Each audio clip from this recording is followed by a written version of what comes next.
Good morning, students. How are you all? I hope all of you are fine.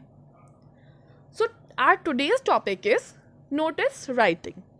You are familiar with the word notice. You have read it many ways. But today we will study proper format, proper way of writing a notice. Also, we will study some tricks that will ensure your maximum marks in notice writing section. So, let's start. First of all, let us read what is a notice writing or what is a notice. किसी भी चीज को हम communicate करते हैं. How do we communicate? How do we talk to each other? One to one. For example, if you are talking on phone, you are talking one to one. One to many. For example, I am sitting here and I am talking to all of you. This is one to many. One to many for a period of time. For example, in your class, your teacher come and she talks to many students. So one to many for a period of time. So ये जो ways of communication है, इन चीज़ों को आसान बनाने के लिए हमारे पास बहुत सारे तरीके हैं. जैसे हम पढ़ सकते, आपने पढ़ा होगा message writing. One of them is notice writing. Now, what is a notice? It's a formal means of communication. Now, what do you mean by word formal? Formal means communication between two people of a senior rank or a junior rank, or two people of the same rank. Formal का मतलब यही होता है कि जो भी आपकी official बातें हैं, that comes under formal. And what do you mean by informal? Informal is the communication between your family members, your friends, right? Now, what is its purpose? What is the purpose of notice? आपको notice की ज़रूरत क्यों पड़ी? Communicate करना है तो आप अपने सीनियर जूनियर अथॉरिटी में बोल के भी कम्युनिकेट कर सकते हैं. आप अपने स्कूल में कुछ भी कम्युनिकेट करना है, लिख के भी बोल के कम्युनिकेट कर सकते हैं. बट यहाँ पे हमने लिया notice. What is its purpose? To announce, display information. अगर आपको कोई अनाउंसमेंट करना है या फिर कोई भी इंफॉर्मेशन डिस्प्ले करनी है, you cannot go to each and every person and announce the information. You have to write the notice. For example, अगर आपके स्कूल में कोई भी कॉम्पिटिशन होना है तो आप हर बच्चे को जाके तो उस कॉम्पिटिशन के बारे में बताएंगे नहीं. For that you need notice to be displayed on your notice board और bulletin board to a specific group of people. और नोटिस हमेशा स्पेसिफिक ग्रुप ऑफ पीपल के लिए है. अगर कोई नोटिस है वो स्टूडेंट्स के लिए, वो टीचर्स के लिए नहीं है. अगर कोई नोटिस टीचर्स के लिए है तो that is not mean to students, right? To be pinned up on specific display boards in school, public places, newspaper. Notice ऐसा नहीं है कि हमेशा स्कूल के बोर्ड्स में होते हैं, पब्लिक प्लेसेस पे भी होते हैं. जैसे स्पिटिंग के बारे में कोई नोटिस है, उस नोटिस में लिखा है कि अगर आपने स्पिट किया, ये अथॉरिटी है इस नोटिस को जारी कर रही है, और अगर आपने स्पिट किया you will be charge with a fine. So this is a notice for public places. Now for newspapers also. आप न्यूज़पेपर में देखते हैं बहुत सारे अलग अलग तरीके के नोटिस आते हैं. जैसे टेंडर नोटिस आता है. टेंडर नोटिस देखा होगा आप लोगों ने, जो कि जैसे आपकी स्कूल में कैंटीन है, कैंटीन के जो भी ओनर होंगे that are given to be tender. Tender मतलब ऐसा समझ सकते हैं 1 मंथ कॉन्ट्रैक्ट. तो जो भी उनका कॉन्ट्रैक्ट है उसका टेंडर नोटिस निकलते हैं. जैसे किसी भी कंस्ट्रक्शन साइट के लिए ऑल्सो टेंडर नोटिस निकलते हैं. टेंडर नोटिस हमेशा नहीं, ज़्यादातर गवर्नमेंट चीज़ों के लिए ही न्यूज़पेपर में निकलते हैं. Now, What are the important contents of a notice? नोटिस में सबसे ज़्यादा इंपॉर्टेंट चीज़ें क्या क्या होती हैं? First of all, name of the organisation issuing the notice. किस ऑर्गेनाइजेशन ने नोटिस इशू किया है? सपोज आप एक हॉस्पिटल में बैठे हैं और उस हॉस्पिटल का कोई भी नोटिस है, तो वो नेम ऑफ द ऑर्गेनाइजेशन क्या हो जाएगा? So and so hospital. If you are studying in a school, और जो भी नोटिस स्कूल जारी करेगा तो सो एंड सो स्कूल, जो भी आपके स्कूल का नाम है, हम वो Delhi public school. Title notice. आप सबसे पहले ऑर्गेनाइजिंग बॉडी का नाम लिखेंगे. उसके बाद आपको हेडिंग देना होगा notice in block letters, in capital letters. Capital letters में आप क्यों देते हैं? ताकि वो बहुत सारे नोटिस लगे हैं आपके नोटिस बोर्ड पे, ताकि वो एक कैची हेडिंग, मतलब कैच, आप किसी भी कभी अटेंशन ग्रैस्प करे.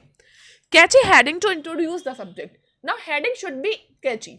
Notices बहुत सारे लगे हैं. If a notice has a catchy heading, so it will grasp the attention of audience.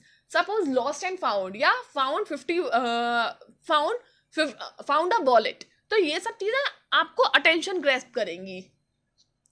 Date of the notice, it is very important, आपको डेट जरूर डालना होता है नोटिस में.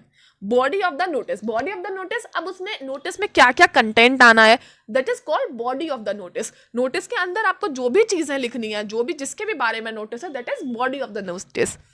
राइटर साइन, सबसे पहले साइन करना होता है राइटर को जो भी नोटिस को इश्यू कर रहा है. नेम, और उस जो भी नेम है, फिर साइन के नीचे आप नाम लिखेंगे राइटर का, और उसके एंड में डेजिग्नेशन, को भी जो भी डेजिग्नेशन है. सपोज आपका स्टूडेंट सेक्रेटरी या हेड बॉय आपका नोटिस कोई भी इशू कर रहा है, तो वो हेड बॉय लिखेगा अपना डेजिग्नेशन. यहाँ पे एक सैंपल दिया हुआ है. नेम ऑफ द ऑर्गेनाइजेशन, सबसे ऊपर आप क्या लिखेंगे, नेम ऑफ द ऑर्गेनाइजेशन या office issuing the notice, then date, then आपने देखिए नोटिस हेडिंग दिया हुआ है. आफ्टर दैट हेडिंग, जो भी आपका हेडिंग है, बॉडी ऑफ द नोटिस, और जो भी स्पेस है उसमें आप नोटिस के बारे में सब कुछ लिखेंगे, जो भी नोटिस में एसेंशियल चीजें हैं. Then your signature, your name and designation. Now सबसे इंपॉर्टेंट चीज है नोटिस में 5 W's. अगर आपने इन 5 W's पे वर्क करा है, इन 5 W's को आपने नोटिस में मेंशन किया है, एंड ग्रामेटिकली आपका नोटिस सही है, you will secure maximum marks in the notice. अब 5 W's है क्या क्या? What is going to happen? क्या होने वाला है? सपोज मैं एग्जाम्पल लेती हूँ, एक आपके स्कूल में आर्ट कॉम्पिटिशन होना है, ड्राइंग कॉम्पिटिशन होना है, ठीक है. नाउ 5 W, सबसे पहले what is going to happen, क्या होना है, drawing competition. Where it will take place. Second thing, where, कहाँ होना है, कहाँ होना है, जैसे इन द ड्राइंग रूम में होना है. When it will take place, कब होना है, on 14th of August 2020 in 8th period. Who can benefit from the information, कौन कौन उसमें पार्टिसिपेट कर सकता है. इस जगह पे हम ये लिखेंगे who, या फिर किसके लिए है वो, किसको फायदा मिलेगा उस नोटिस से. तो who can, it is for class 9th and 10th. Whom to contact, अब क्या है, आपके यहाँ पे कॉम्पिटिशन हो रहा है, तो एंट्रीज भी तो आएंगी आपके पास, आप उतनी शीट्स का अरेंजमेंट करेंगे, तो किसको कांटेक्ट करना है. सपोज ड्राइंग सोसाइटी के हेड को कांटेक्ट करना है, तो whom to contact. तो 5 W's क्या क्या है, एक बार हम दोबारा से रिवाइज करेंगे. What, सबसे पहले क्या होने जा रहा है, what. Where, कहाँ होना है.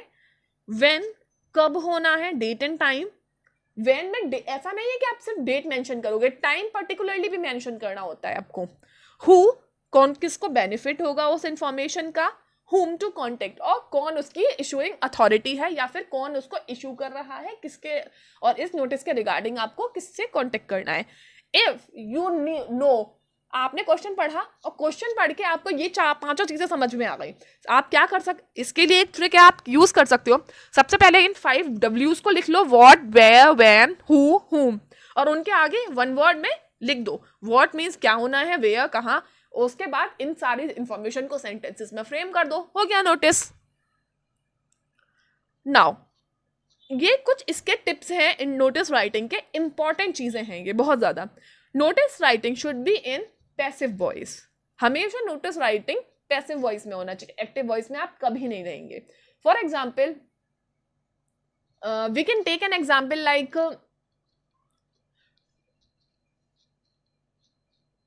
drawing competition is going to organized, right? We can reframe this sentence as science society is art society is going to organize a drawing competition. Presented within a box, हमेशा notice को आप box में रखेंगे. Word limit हमेशा 40 से 50 words होने चाहिए. Only words in the body should be counted. ऐसा नहीं है कि आपने नोटिस लिखा है, हेडिंग लिखा है, तो आप एक एक वर्ड उसका काउंट कर रहे हो, नहीं. आपको सिर्फ जो भी बॉडी में वर्ड्स हैं उनको काउंट करना है. Information given must be clear. You should get clear information. No ambiguity should be there. chaos नहीं होना चाहिए आपके नोटिस में. जो भी इंफॉर्मेशन है to the point, limited words, बिल्कुल सही इंफॉर्मेशन. जैसे कई बार होता है ना, कुछ भी इंफॉर्मेशन है हम लोग उसको घुमा घुमा के बोल देते हैं, तो वो सब नहीं करना होता. Should not cause any misunderstanding और कंफ्यूजन. कोई भी मिसअंडरस्टैंडिंग कंफ्यूज नहीं क्रिएट करे. कैची अपीलिंग, हमेशा वो कैची अपीलिंग होना चाहिए आपका notice.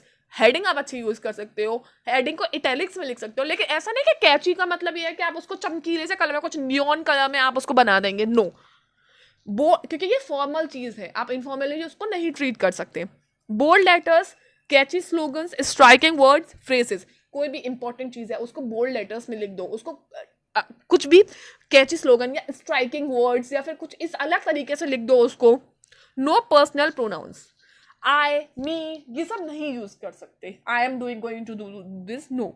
Short but grammatically accurate sentences. Sentences, ये तो इंग्लिश का सबसे बड़ा रूल है. Your sentences should be short and grammatically correct. Now, let us look at marking scheme. Name of the organization, notice, heading of and date. इन सब चीज़ों के 1 mark होता है. नेम एंड डेजिग्नेशन का ½ मार्क होता है. नोटिस को बॉक्स में डालने का ½ मार्क होता है.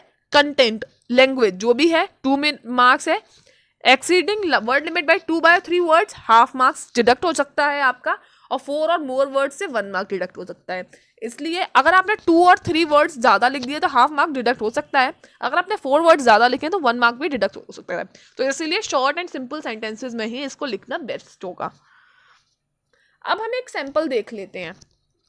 On the occasion of national science and technology day, the Delhi public school, new Delhi, has decided to organise a science fair. Now who is going to organise a science fair? Delhi public school. Vikram, the secretary of the Science Society, wants to call a meeting of the office bearers of the society to discuss the arrangements for the fair. अब who is the कौन issue कर रहा है इसे? Delhi public school. और कौन secretary है? Vikram secretary है स्कूल का. Right and notice in not more than 50 words. अब आपको सबसे पहले आपको अपने W सारे लिखने हैं. हु, व्हेन, वेयर, whom, ये सारे W's आपको लिखने हैं और इनके आगे आप मेंशन कर दीजिए क्या क्या होने वाला है. Now look at the notice. सबसे पहले हमने क्या लिखा? इशूइंग अथॉरिटी का नाम. क्या नाम है स्कूल का? Delhi public school, new Delhi. Now उसके नीचे हमने हेडिंग दी नोटिस. आप इसे ब्लॉक लेटर्स में भी लिख सकते हो, स्मॉल लेटर्स में भी लिख सकते हो. Then we write date, meeting of science society. डेट भी हमेशा इसी फॉर्मेट में लिखने की कोशिश करिए. 18 Feb 2014 या फिर फेयर 18 2014, किसी भी तरीके से. अब आप हेडिंग देखिए, इसमें हेडिंग दिया है meeting of science society. On the occasion of national science and technology day, the school has decided to organise a fair. सबसे पहले इन्होंने देखो, आप किसने ऑर्गेनाइज किया है? National science and technology day पे किसने ऑर्गेनाइज किया है? स्कूल ने ऑर्गेनाइज किया है. कब किया है organise? National science and technology day. क्या ऑर्गेनाइज किया है? फेयर. सब चीजें इसमें आ गई. All office bearers are requested. अब ये होम किसके लिए है? सारे ऑफिस बियरर्स, जो कि ऑफिस बियरर्स मतलब जो भी साइंस सोसाइटी के मेंबर्स हैं उनके लिए है. Requested to attend a meeting. Meeting है स्कूल में. कहाँ पे है? School library. कहाँ पे है? कब है? 20 Feb. क्या टाइम है? 10 AM. सब चीजें आप देखिए इसमें कवर हो गई. To discuss the arrangements for the fair. अब फेयर के जो भी अरेंजमेंट और रीजन क्या है, क्यों, वाई, क्यों इकट्ठा होना है सबको, क्यों इकट्ठा होना है? To discuss. अब आप देखिए इस नोटिस में सारी इंपॉर्टेंट इंफॉर्मेशन गिवन है. सिग्नेचर करे विक्रम सिंह और आगे अपनी पोस्ट लिख दी है. नाउ इस वाले मैसेज में एक गड़बड़ थी. क्या गड़बड़ थी?